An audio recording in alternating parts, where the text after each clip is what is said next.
Bonjour.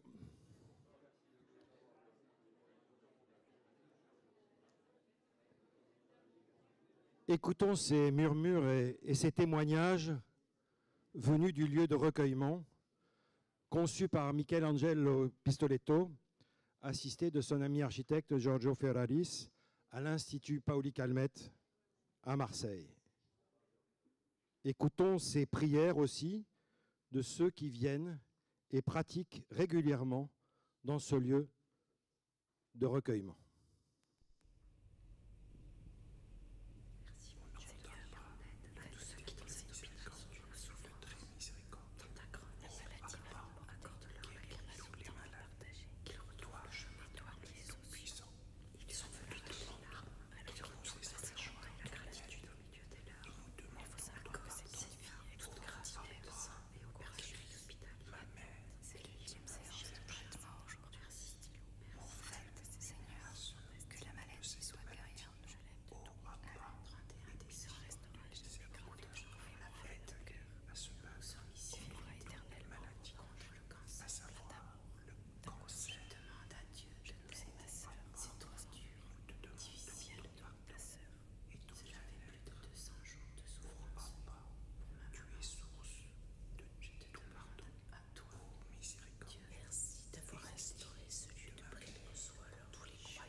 Stéphane, tu es parti cette nuit.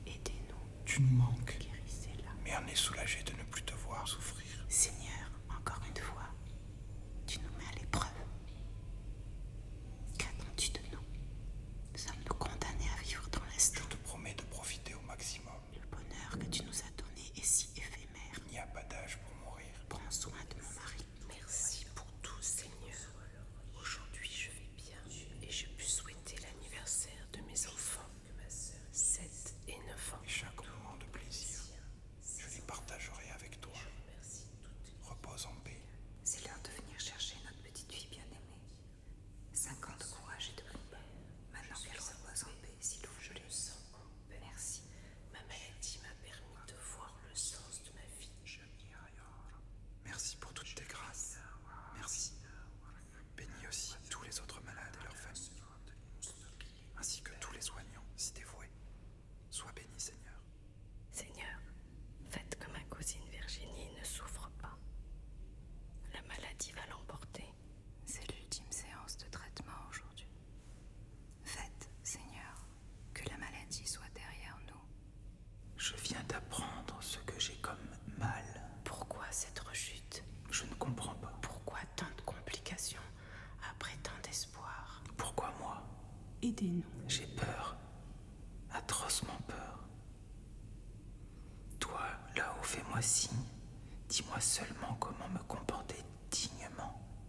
Aide-nous à surmonter cette angoisse. Aidez maman à remonter la pente. Qu'elle reprenne courage, force, appétit, joie de vivre et guérison.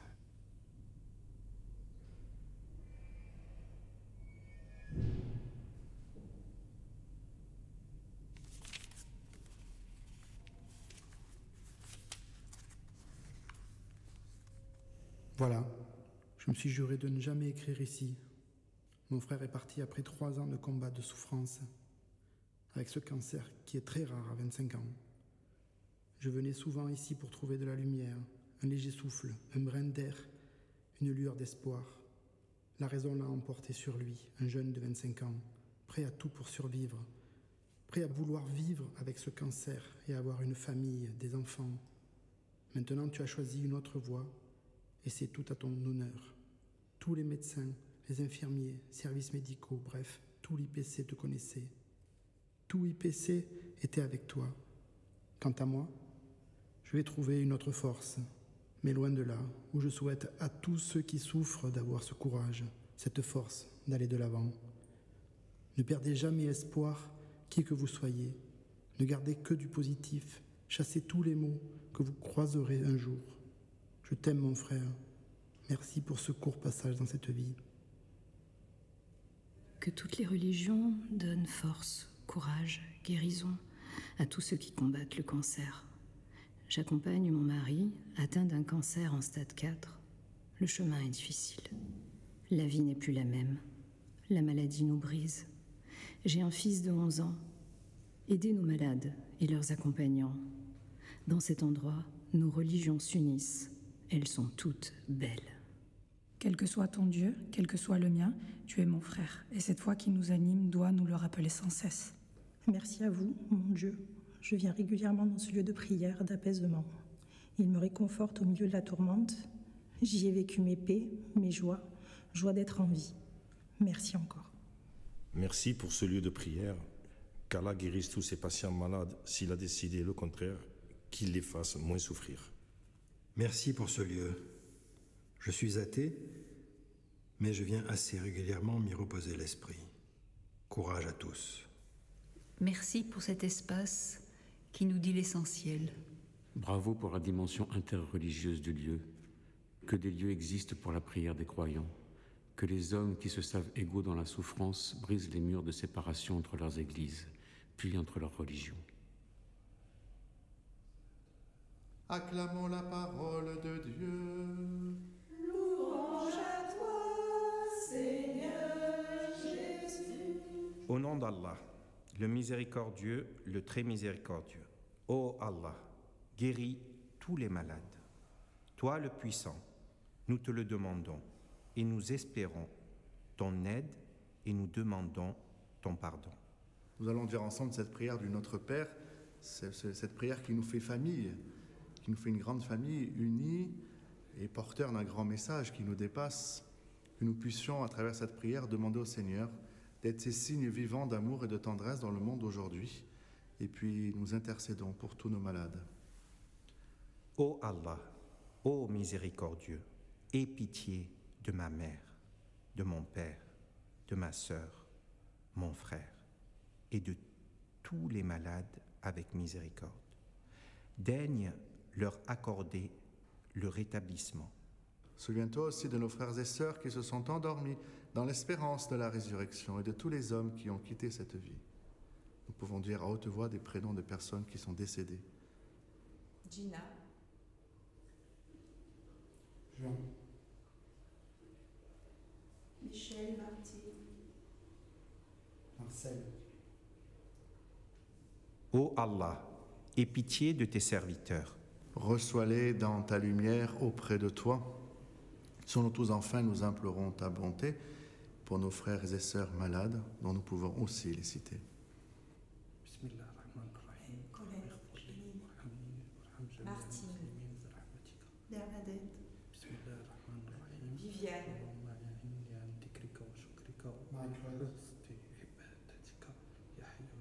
Norbert. Aide-les à se battre contre toute maladie, à savoir le cancer.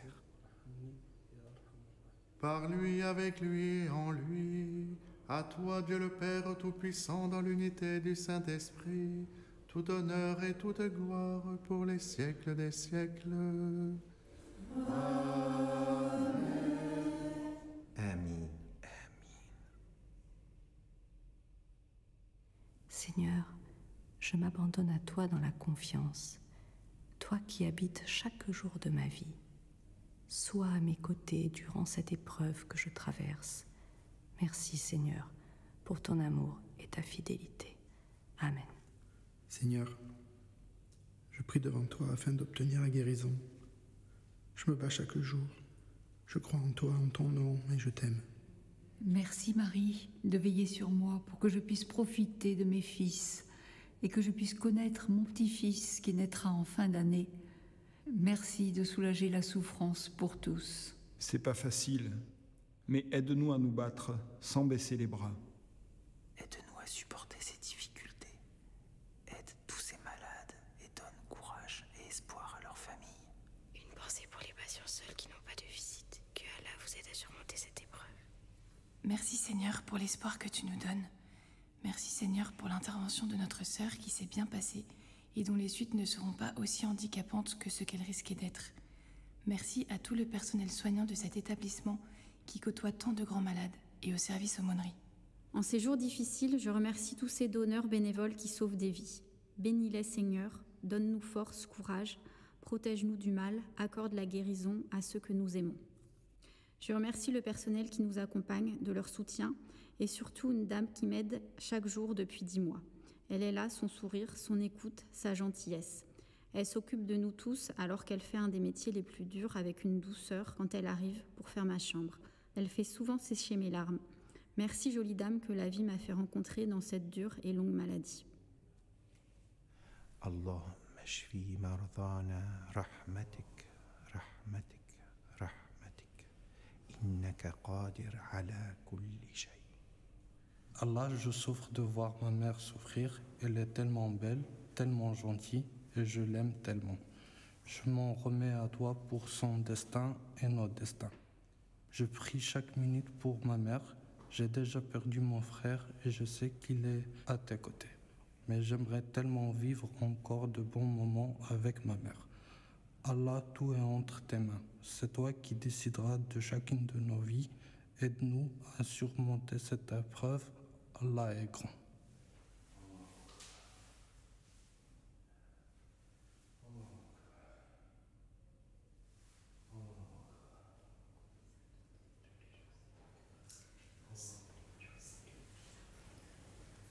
Notre Père, qui es aux cieux, que ton nom soit sanctifié, que ton règne vienne, que ta volonté soit faite sur la terre comme au ciel. Donne-nous aujourd'hui notre pain de ce jour. Pardonne-nous nos offenses, comme nous pardonnons aussi à ceux qui nous ont offensés. Et ne nous laisse pas entrer en tentation, mais délivre-nous du mal. Seigneur, on te confie à Nadine qui nous bloque.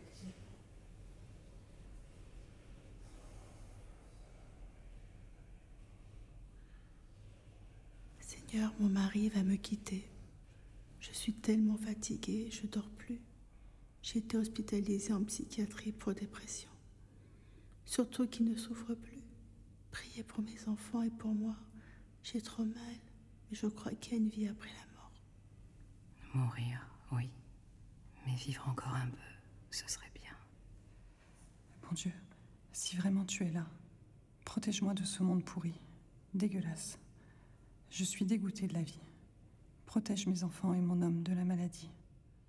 Merci pour l'espoir qui persiste au fond de moi et que je souhaite à tous ceux qui sont dans la tentation du désespoir. Seigneur, encore une fois, tu nous mets à l'épreuve. Qu'attends-tu de nous? Sommes-nous condamnés à vivre dans l'instant? Le bonheur que tu nous as donné est si éphémère. Prends soin de mon mari. Je me sens si impuissante, si désespérée. S'il te plaît, fais-nous un signe. Prouve-moi que j'avais raison de croire en toi. Merci. Ici à Paoli Calmette, je suis née une seconde fois et j'ai rencontré Dieu. Mille merci pour vous, le personnel si proche de nos mots. J'ai moins peur et pourtant je me pose tant de questions. Qui peut me répondre? Peut-être n'y a-t-il pas de réponse. Salut, ici le petit Corse qui a fait la fête toute sa vie. Mais maintenant j'ai 40 balais. Je n'ai pas eu le temps de dire à mon père que je l'aimais. Je n'avais qu'un Dieu, c'était lui, puisqu'il m'a mis au monde, m'a élevé, m'a laissé tous ses biens, villa, terrain, argent. Ce que Jésus ou Dieu ne pourrait pas faire. Alors à tous, aimez vos parents comme des dieux. Maintenant c'est ma femme qui est là. Je prie mon père pour qu'elle reste avec nous, moi et mes 2 filles. Sinon je ne sais pas. Vous qui êtes dans le malheur, pensez à vos proches, ils vous écouteront plus que Dieu. Pace et saluti a tutte. Pour le petit Corse, je suis Corse aussi et j'ai 40 ans. Je suis soignée à l'IPC depuis 2 ans et je suis maman de 2 petits garçons. Si ma vie devait s'arrêter bientôt, je voudrais que mon mari continue à vivre avec mes 2 enfants et qu'ils aillent de l'avant. Il ne faut pas dire « je ne sais pas ». Vous savez bien.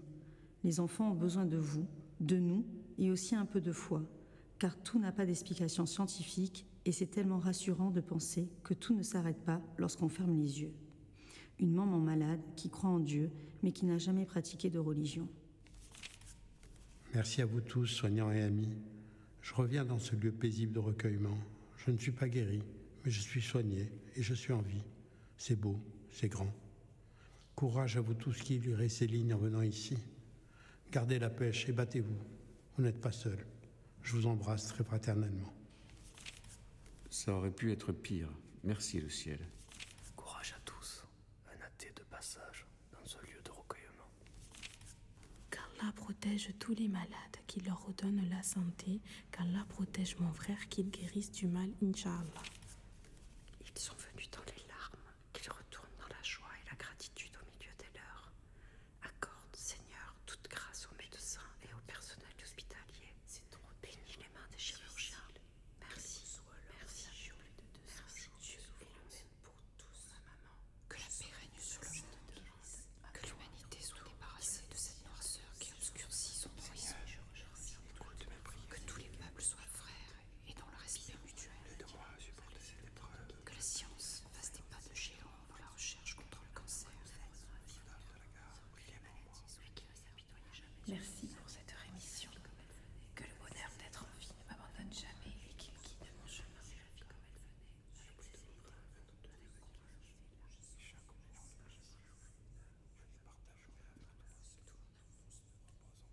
Voilà, nous venons d'écouter quelques extraits de témoignages qui sont dans ce livre de recueillement, recueillis donc à l'Institut Paoli Calmette. Et dans ce lieu créé par Michelangelo Pistoletto. Je vais inviter d'ailleurs Dominique Maranenchi et Michelangelo Pistoletto à nous rejoindre sur scène, puisqu'ils sont tous les grands témoins de cette journée. Et je vais commencer avec Béatrice Dergazarian, qui est aumônière à l'Institut Paoli Calmette et qui veille avec beaucoup d'attention sur ce lieu.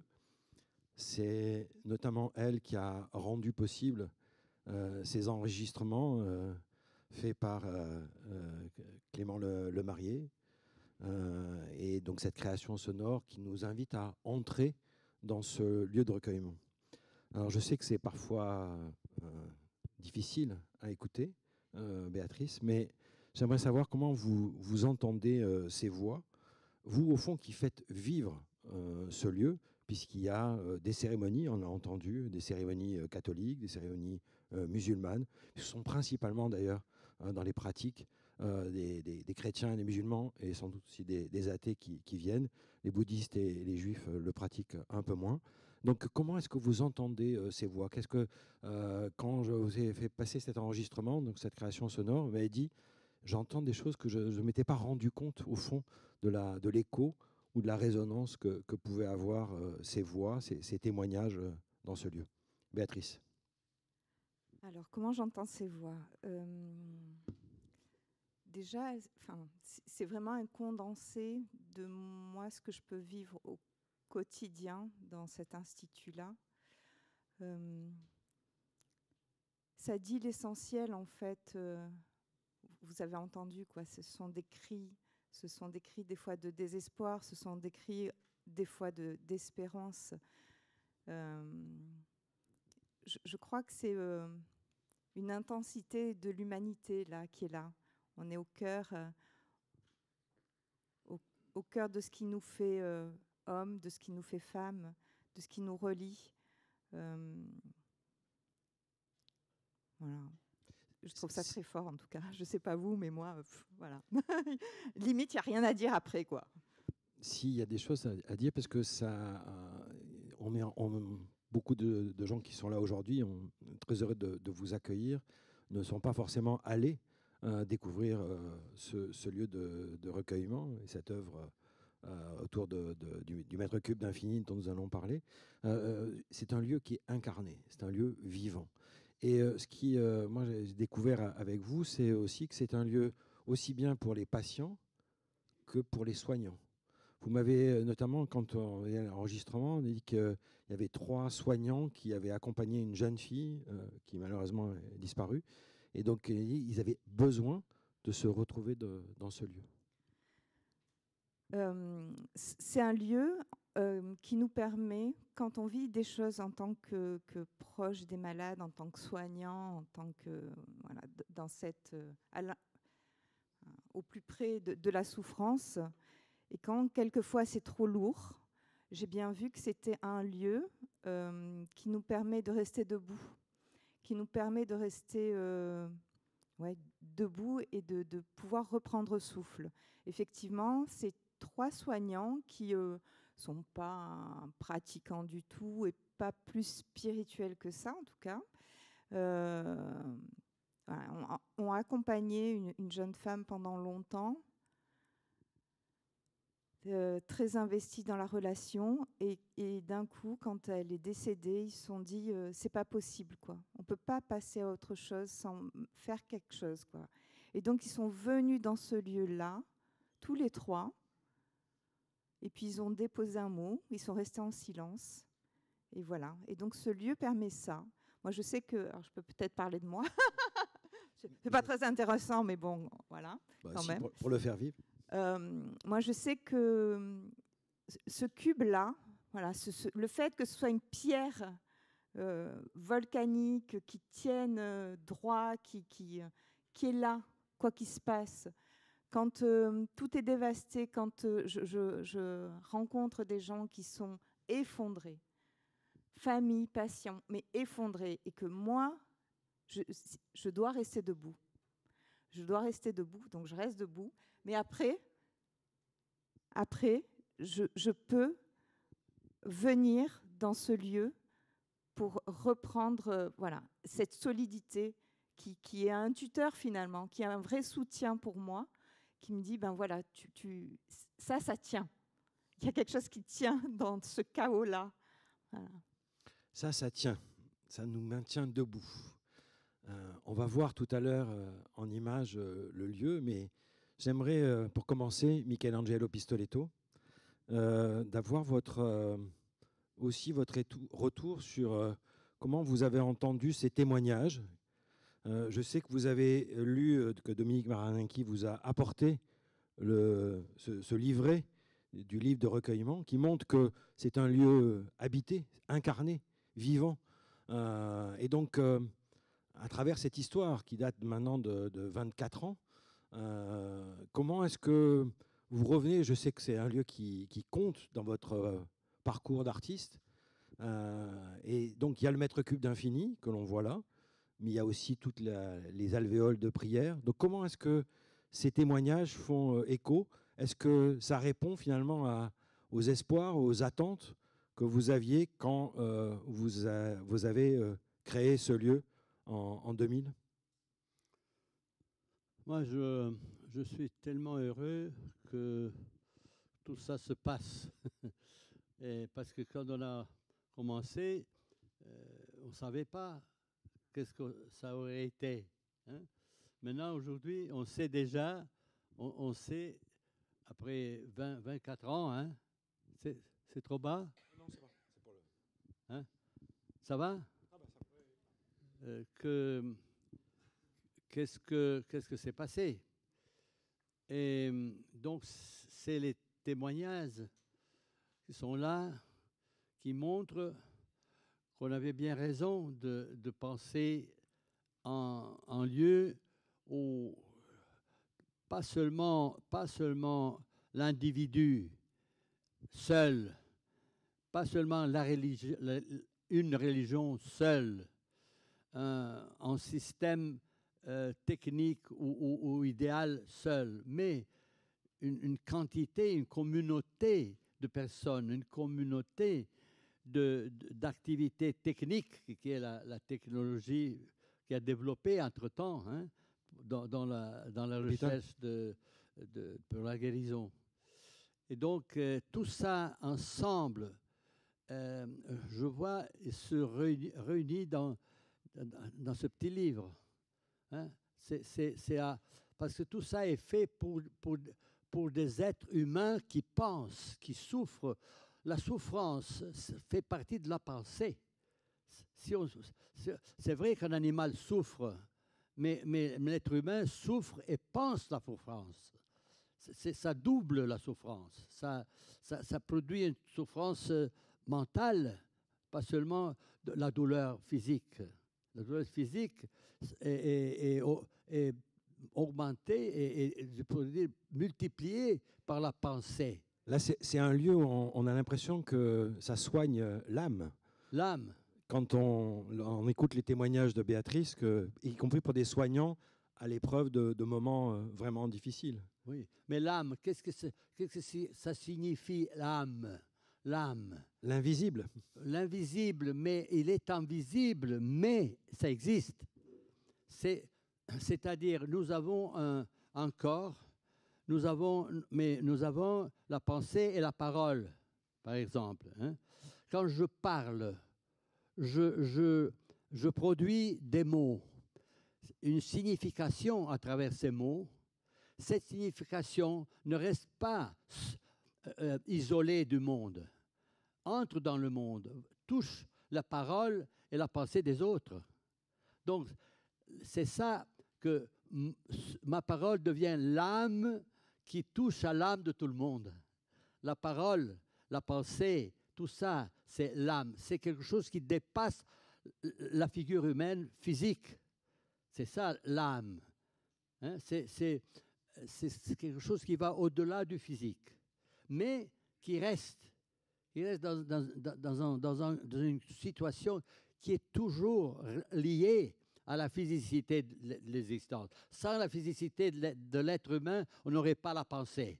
Donc l'âme est l'évolution, c'est un peu la sortie du corps pour devenir parole, pour devenir pensée, pour devenir connexion. Dans toutes les âmes se réunissent et font la grande âme de la société. Alors, je vais passer la parole à Dominique Marinenchi pour parler de quelques mots d'ouverture sur ce lieu. Dominique, un jour, vous m'avez dit, quand je réfléchis, j'ai le sentiment que ce lieu de recueillement est peut-être une des choses les plus importantes que j'ai fait dans ma vie. Pourquoi ? D'abord parce que j'ai rien fait, mais j'ai laissé faire. J'ai laissé faire les... Non, mais... C'est déjà pas mal de rendre possible. Oui, c'est déjà pas mal. Mais qu'est-ce qu'on a entendu? Qu'est-ce qu'on va voir? C'est la rencontre. C'est une rencontre avec l'incertitude, une vie qui s'effondre. Il va y avoir une autre vie après, on va guérir beaucoup de gens, mais ça ne sera pas la même chose. Et donc, ça existe depuis toujours quand on rencontre le mal, la maladie. Et offrir dans un hôpital où on est atteint de maux qui ont plus une sale réputation, quoi, les cancers, c'était très important d'offrir cette liberté de se recueillir, du temps de se recueillir, de partager aussi, quelle que soit la confession religieuse, quelle que soit l'absence de confession religieuse. Oui, il y a un coin de pépone dans ce lieu, un lieu pour les athées avec des livres. Et donc la rencontre avec Michelangelo a été fondamentale parce qu'il a immédiatement, par son travail antérieur, travaillé sur la religion et l'art, le respect des signes religieux, l'ouverture, y compris aux non-religieux, et là on va être un peu dans l'introduction du domaine du sacré. Donc là, quand on rencontre la maladie, on se pose des tas de questions. Pourquoi? Pourquoi moi? Pourquoi maintenant? Qu'est-ce qui va m'arriver? On n'a pas la réponse là. Mais on commence à souffler, à avoir une inspiration. Et donc c'est ça qui s'est passé. Et ça s'est passé grâce à Michelangelo et au groupe des commanditaires qui a exprimé un peu tous ces... Oui, parce qu'il faut le rappeler, c'était un projet on est passé d'une aumônerie à un nouveau lieu, avec un processus qu'a notamment piloté Sylvia Marc dans la salle, qu'on appelait les nouveaux commanditaires avec la Fondation de France, et qui a rendu possible ce processus. C'est-à-dire qu'il y a des commanditaires qui ont participé, c'est un projet participatif qui a donné naissance autour du mètre cube d'infini, à cet ensemble qui fait... qui, me semble-t-il, est un espace sacré dans l'hôpital. Et je crois que ce qu'il faut saluer quand même, puisque nous sommes aussi à Marseille, c'est le fait d'édifier un lieu interreligieux, ce qui n'est pas si fréquent que ça, un lieu qui fonctionne dans la tolérance, dans un hôpital qui bouge et qui est ouvert jour et nuit depuis 24 ans, qui est pratiqué par des patients, par des soignants, qui est pratiqué dans la discrétion aussi, dans le respect de chacun. Et ça, c'est quand même un message d'espoir pour le futur. Plutôt, c'est grâce au génie de Pistoletto, bien sûr, qui a écrit plutôt que la guerre préventive, on va faire la paix préventive. Et se retrouver ensemble dans cette prévention, c'est essentiel. Béatrice l'a souligné, il y a cette pierre sur laquelle on peut s'appuyer. Je sais que pour les responsables des musées, de l'art... Sur laquelle on peut prier aussi. C'est pas très bien de toucher les œuvres, mais là, tout le monde s'appuie dessus. Et un petit mot, Michelangelo, pour nous dire, c'est quoi le mètre cube d'infini dans ce lieu? Mais vous voyez, c'est le mot même, le titre même, il dit ce que c'est l'œuvre. C'est un mètre cube. Un mètre cube, c'est petit, hein, un mètre cube, mais d'infini. Qu'est-ce que ça veut dire? On a un grand miroir. Moi, le miroir, qu'est-ce que c'est le miroir? C'est la reproduction de ce qui est devant le miroir, c'est-à-dire l'univers, le monde. Toi-même, tes amis, tes parents, la société autour de toi, tout le monde est là devant le miroir, toujours. On passe toujours devant un miroir, même le matin pour se faire la barbe, pour la toilette, je ne sais pas. Le miroir est quotidien. Mais ce n'est pas un objet d'art, le miroir. C'est un objet quotidien qu'on utilise. Mais il faut savoir qu'à travers l'histoire de l'art, on a toujours travaillé pour la représentation de l'existence. La peinture a toujours été la représentation de... Première main dans les grottes. Hein? La première main dans les grottes. Moi, là, la première œuvre d'art est la main qui a laissé sa trace sur la paroi de la caverne. Donc ça c'est l'identification. Moi, en tant qu'être humain, j'arrive à me identifier avec un signe. Mais le signe, ce n'est pas un signe que j'ai fait avec un crayon. C'est un signe que ma main même a produit. Donc, j'ai deux mains, finalement. Une main réelle, physique, mais j'ai une autre main qui n'est pas physique, celle qui est restée sur la paroi de la caverne. Elle n'est pas physique. Mais c'est la mienne. C'est la mienne, mais elle n'est pas la mienne. Alors, qu'est-ce que c'est? Alors, c'est la représentation de la main. Et entre la représentation de la main et la main physique, entre ces deux mains, se sont ouvertes les portes de l'inconnu. Tout devient possible. Alors, il faut découvrir qu'est-ce qu'il y a entre la main, comment on pourrait dire, artificielle, représentative, et la main naturelle. Alors là, on a commencé à travailler. On a vu qu'on pouvait découvrir petit à petit tout ce qui existe. Et quand on a ce dessin cette peinture qui a fait Michel-Ange Buonarroti, le doigt, non, c'est le doigt physique et le doigt virtuel. Dieu, c'est le doigt virtuel. C'est la même main. C'est la main de Dieu et la main d'Adam. Vous allez voir qu'on c'est la même, mais une est artificielle et l'autre est réelle. On va beaucoup revenir sur la main tout à l'heure. Alors, là, c'est le jeu. Alors, c'est l'univers. Alors, quand on parle d'univers, moi, j'arrive au tableau miroir. J'arrive au miroir. Le miroir est l'artifice représenté. Tout ce qui est artificiel devient, à travers l'art, devient la représentation du réel. Mais il n'y a pas de limite dans le miroir. Dans le miroir, tout ce qui est physique devant le miroir se double dans le miroir. Donc, c'est l'idée de tout ce qui existe, mais rendu visible. Et c'est pour ça que dans ce mètre cube-là, dans les six miroirs tournés à l'envers, tournés à l'intérieur, produisent une multiplication de ce cube à l'infini. Donc on a le minimum et le maximum.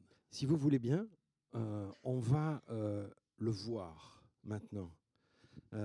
Et donc après avoir écouté, le deuxième temps de cette matinée, c'est voir. Et donc il y a eu un moment de création sonore et un moment de création visuelle, donc avec Franck Pourcel, qui a été en résidence à l'Institut Paoli Calmette. Et donc je vous propose maintenant de voir cette projection voilà, silencieuse. On va pouvoir on va enlever les lumières si c'est possible.